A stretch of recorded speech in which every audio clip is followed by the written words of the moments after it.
Good morning, everyone. Pete Pardo here from Sea of Tranquility. Welcome to another edition of One Album Wonders, the show where we take a look at those bands who only ever released one album and then they were gone, forgotten, never to be seen again.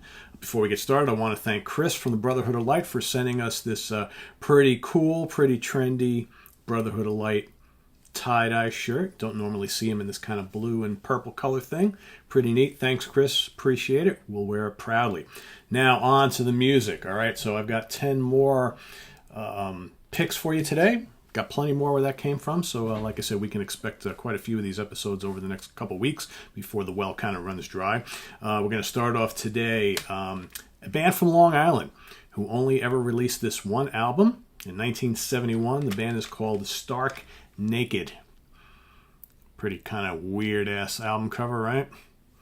Let's see if we got anything on the inside. There's the guys in the band right there. All right, good kind of psychedelic hard rock. Little bits of prog here and there, but pretty much good and heavy. Lots of nice riffs. Good rockin' album, great guitars. Pretty cool rarity from the early 70s, I would say. Check it out. Next up, also from the States here, from Missouri actually, 1974, Copperfield. The album is called Tales Untold. I know, kind of cheesy, kind of Conan the Barbarian style sword and sorcery album cover there. It looks pretty crudely drawn, although I appreciate the effort. But this is really good, kind of engaging Hammond organ, guitar, heavy rock, kind of along the lines of Deep Purple and Uriah Heep. Got 2 keyboard players in the band. Pretty cool. Lots of blazing guitars. A lot of tracks on here. This got like 20 songs on it. A couple really short ones. Definitely a keeper. Like that one quite a bit. All right, next up from 1972, the Cosmic Travelers live at the Spring Crater Celebration in Hawaii. So this was basically like kind of like a little festival, and we had a bunch of, I guess, notable, I never heard of any of them before, a bunch of musicians who were, blues and psychedelic players. You got 2 guitar players, bass and drums. 3 of the guys actually sing in the band. It's just a big old jam out in the open in Hawaii. Lots of guitar soloing. It's basically a psych and blues rock type of affair. A lot of jamming. If you like that sort of thing, this is a lot of fun. A lot of crazy like wah-wah guitars and things like that. Pretty cool. Pretty neat little album there. From Germany, 1978, Minotaurus, Fly Away. I know, very bizarre album cover there. This is a cool little one-off rarity. All right. Lots of analog keys here. You got, Hammond organ and Mellotron and ARP synth. Cool, heavy prog, right? Kind of reminds me a little bit of kind of their countrymen, Eloy, a little bit of Jane, all right, maybe a little bits of space rock, little Hawkwind in spots. Pretty damn strong. Pretty strong. It's amazing how some of these albums are pretty strong and the band's just like disappeared, right? Next one, we're going to go way ahead now to 1998. Morte Macarb, Symphonic Holocaust. This is kind of like a little bit of a Swedish prog supergroup. You got members of Anecdote and Landberg coming together. Tons of Mellotron. If you love dark, ominous Mellotron, it's just seeping all over this album. The album is kind of almost like a nod to like some of the horror soundtrack films like John Carpenter. Maybe you get a little bit of Goblin here. But also you can hear their love for, the 70s, like Italian bands like Celeste, Museo Rosenbach, okay, as well as maybe Gracious as well. Dark, mesmerizing, haunting Mellotron. Very, very cool, creepy album. It's a shame we never saw another one by them. Speaking of Italian prog, from 1973, this is an absolute drop-dead classic. Semiramis, Dedicato a Fras. Yeah, I know, pretty wild album cover there. One and done band, classic Italian symphonic prog, one of the best of the 70s. I would easily say this is as good as anything that came out of PFM or Banco or Osana or Le Orme. This is just absolutely amazing. Classic keyboards, you got all of them present here. Big, fat, muscular Rickenbacker bass, the virtuoso guitars.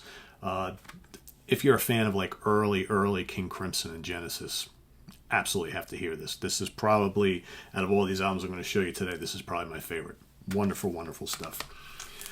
Speaking of wonderful, how about from 1972, Con, Space Shanty. I know a lot of you have been asking, Pete, when are you going to talk about Con? When are you going to talk about Con? Well, here it is. All right, kind of a cool little group. You got Steve Hillage and Dave Stewart.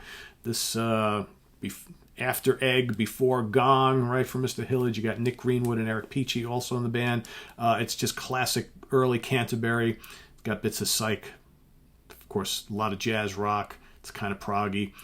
Plenty of high-energy Hillage guitar work here, whether it's on electric or acoustic. Nice keyboard touches from Mr. Stewart. A lot of effects used on his keyboards, kind of like what you got with Egg, right? He was doing all sorts of weird sounds on his keyboards, but definitely a classic. Got the OV strip there kind of falling around inside the plastic.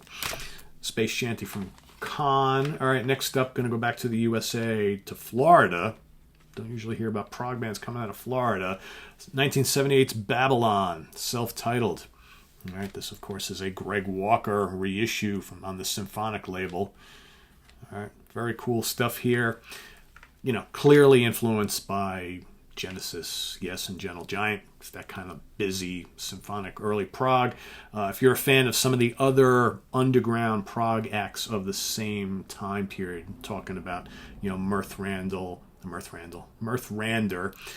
Cathedral, and Yezda Urfa, definitely would dig this.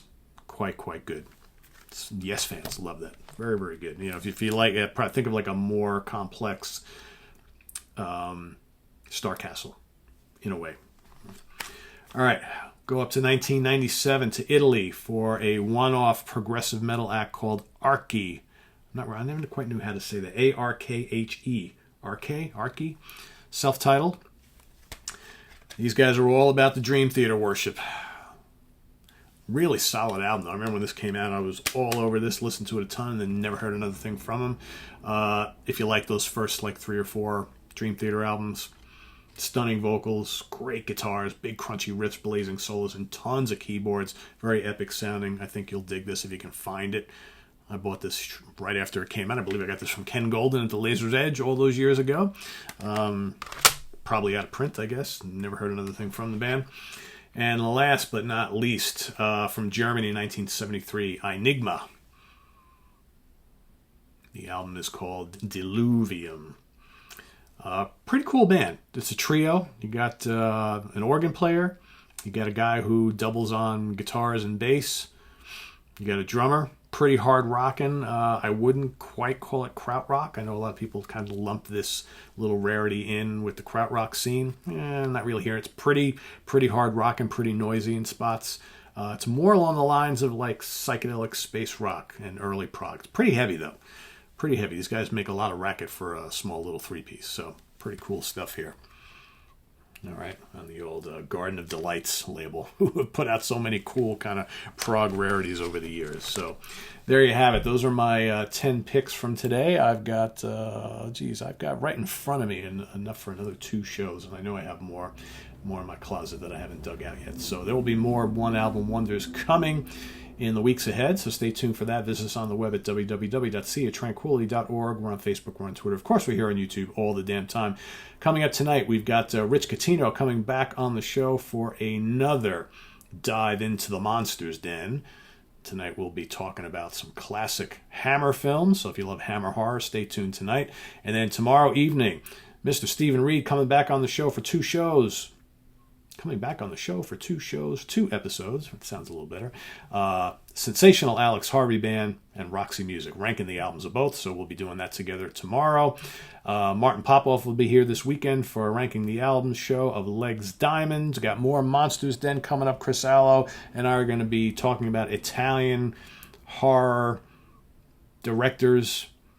Lucio Fulci, Mario Bava, Dario Argento. We're each going to pick one classic film from each director, so you'll get 6 for the price of 1. That'll be coming up next week. Okay, we'll be talking about some classic Italian horror on the Monsters Den, as well as Mr. Allo and I are also going to be ranking the albums of Nightwish and Epica. That's all coming up, all this fun stuff happening in the very near future, and lots more. So stay tuned. We'll see you real soon. Bye-bye.